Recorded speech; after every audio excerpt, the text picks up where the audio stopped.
The world is facing a massive turmoil all around it, and people aren't really happy with things like wars that don't need to be happening. Bye-bye, Russia!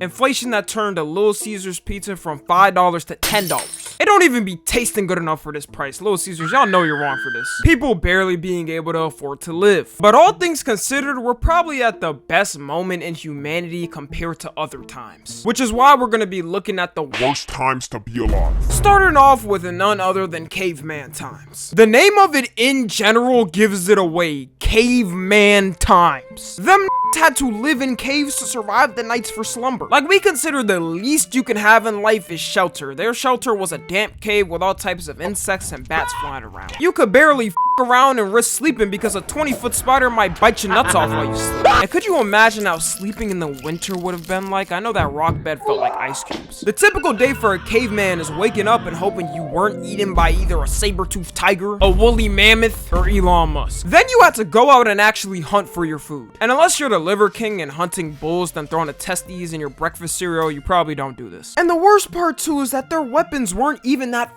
good. Like, what did they have? Spears, bows and arrows, hammers? We use that shit in Minecraft now to survive. A spear or bow was probably cool to get a little bird or fox, but what the is it gonna do against the Gigantocopatic? Okay, I'm not gonna try to pronounce his name, but this big ass ape, an extinct species of ape that were 10 feet tall and weighed over 1,000 pounds. This must be the primate Shaq comes from, because ain't no way, dog. You're gonna need about 1,000 arrows to take one of these down. Imagine these lived in modern times with us. The NBA would be paying top dollar to get one of them on their team. But nowadays, we could see one of these creatures and be like, damn, that's crazy.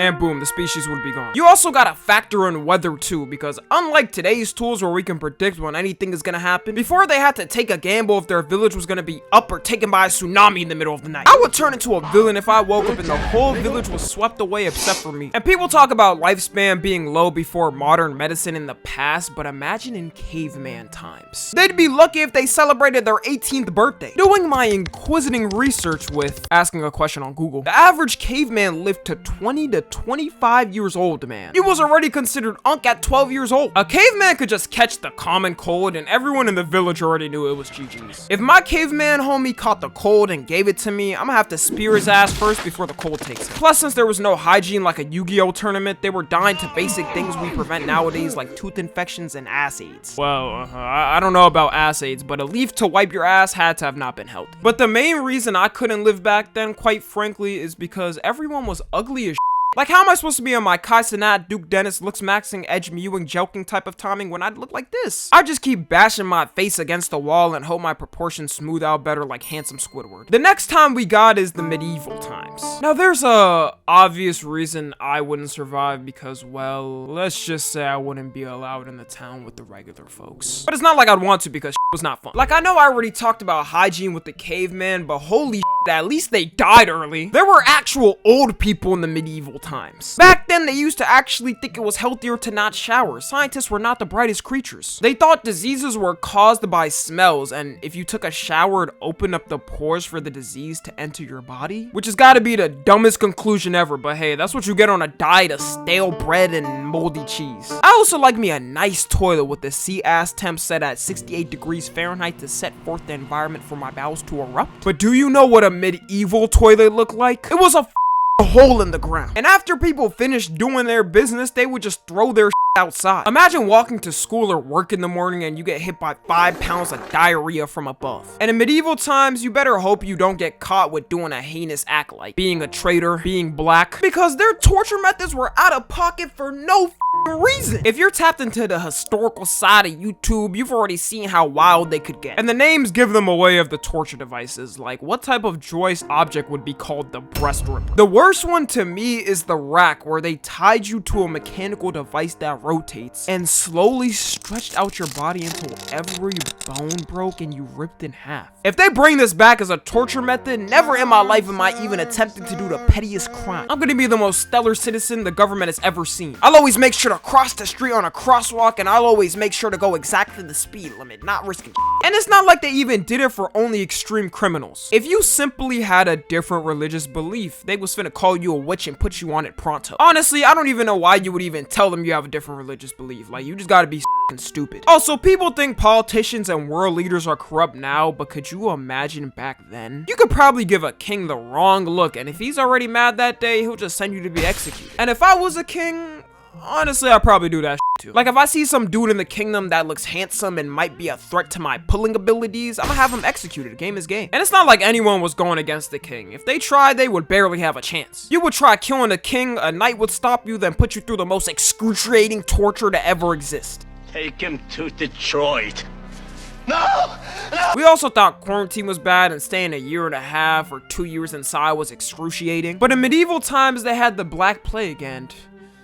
yeah, we really shouldn't be complaining. You were waking up every day and bodies were dropping left and right like no tomorrow. One day it was your homie's grandmother gone. The next day it was your grandmother gone. This plague took out 50% of the population. Imagine right now we went from 8 billion to 4 billion. Honestly, I wouldn't mind some of y'all freaks being taken out, but 4 billion was a little too much for me, you know? And their plague was 7 years. Also, the doctors were not helping back then because why did they choose this as their outfit? They look creepy as f. No way in hell I'm letting these dudes get near to help me with my medical predicaments. They couldn't have chose a scarier costume to go with. What were they thinking? Imagine being an innocent child and having the Black Plague, then this thing comes to aid and consulting you. I'ma just say my prayers to my Lord and Savior, then drop dead. The next times we got is segregation times. And if you're not of a melanated skin tone, well, congratulations. You get a one-time pass for this portion of the video to relive it. Let me give a shout out real quick to the GOATs. MLK, Rosa Parks, Malcolm X. Because without them, you wouldn't be watching this video of me. Either that or there would be a black-only YouTube and white-only YouTube. So, I don't know, maybe you would be watching it. I would have been pissed off living back then because the hassle you had to get anything while segregated was absurd. Like, we already know everything was separated by black and white places only, but then imagine how many actual black businesses you could go to. The hassle you had to go through alone to be able to open a business was almost impossible. As soon as they saw the race listed on the business application, you know they did not give a fuck. If you had to get a life-threatening surgery, you might as well just end it there because there were about 50 people in line in front of you. And even if you did manage to get something luxurious like a car back then, you was getting pulled over every time you drive. You probably couldn't even use the car at nighttime anyways because sundown towns. Which for y'all that don't know are towns that ban non-white people from coming in after sundown. Imagine you don't know and randomly drive into the town a minute after sundown and catch a beating. I'd be pissed. And a beating is probably the lightest punishment they'd consider. I'd also be mad too because I wouldn't be able to talk to one of my white homies half the time. You couldn't hang out at the same school, hotels, bars, restaurants, parks, basically anywhere that was fun. The only place we would be able to talk is probably a damn grass field in the middle of Iceland. And if your love happened to be of another race as well, they definitely not gonna let that pass. You finna get banished from the family. Why do you think you've never seen an old light-skinned person? Really question yourself. Have you ever seen an old light-skinned person? They wasn't breeding them until like 50 years ago. It wasn't allowed. Thank the heavens they allowed it, or else we would have never gotten my pookie wookie trachea snaking. You could be walking down the street normally doing your own thing, and randomly someone is calling you the hard R like it's Call of Duty. And unlike Call of Duty where you can talk back, you couldn't risk doing it because you know the cops are not taking your side. You getting a life sentence if you even think of speaking back. Crazy thing is, some people act like this was like 500 years ago or something. The Civil Rights Act got passed 60 years ago. Some people alive were in their 20s, 30s, and 40s when it got passed. And of course, the last time we got is World War II because, no. Now, World War II was one of those times where every group had it bad. First, you had to get drafted to a war you didn't want to fight. Like, I don't got no problems with anyone. Why the f am I fighting? These presidents got to start fighting in a boxing ring or something because I'm not fighting with some problems you got. And patriotism went extra crazy before because kids were dead ass lying to get drafted and fight for the country. I'm doing the exact opposite of this happen. Whatever means it takes to not be drafted, I'm doing it. If I gotta lie about my age and act 12 years old, I'm doing it. If I gotta go up in a political position to be safe, I'm doing it. If I gotta act like I'm sped for years, I'm doing it. And it's even worse for other wars like the Vietnam War because they would announce the draft picks on live TV and whatever birthday it was, you were getting drafted. They treat it like it's the NFL or NBA draft. Imagine watching this live and them going, okay, and the draft we have for the Vietnam War of 1972 is going to be, okay, I'm March 3rd. Please don't be me. Please don't be me. Please don't be me. March 4th. Oh. Guess I'm good after all. There's been a mistake in the announcement, but we meant March 3rd. Fuck! Patriotism really worked back then because all they knew was what the TV played and what the government said. Being on a warfield for months and not knowing when you're gonna either get sniped, hit by a 5-foot tank shell, captured by the enemy, and being tortured for weeks wasn't really the best living times for people. And if you were Japanese, well, I mean, you know how that story goes. Japan was ruthless though, not gonna lie, but could you imagine you're drafted into the Japanese military and the job they assign you is as a kamikaze? There was no age limit to this job either. They gave this job to teenagers. Your fate is already destined that you're dying. What do you even do at that point? A nigga like me would have to dip in the middle of the mission and just let the plane crash in the ocean. I feel like it would be way easier nowadays to get people to do it though. You could recruit by looking for some emo kids or a sad edit TikTok comment section, you know, people that wouldn't mind losing their life anyways. And if you were Jewish, well, I mean,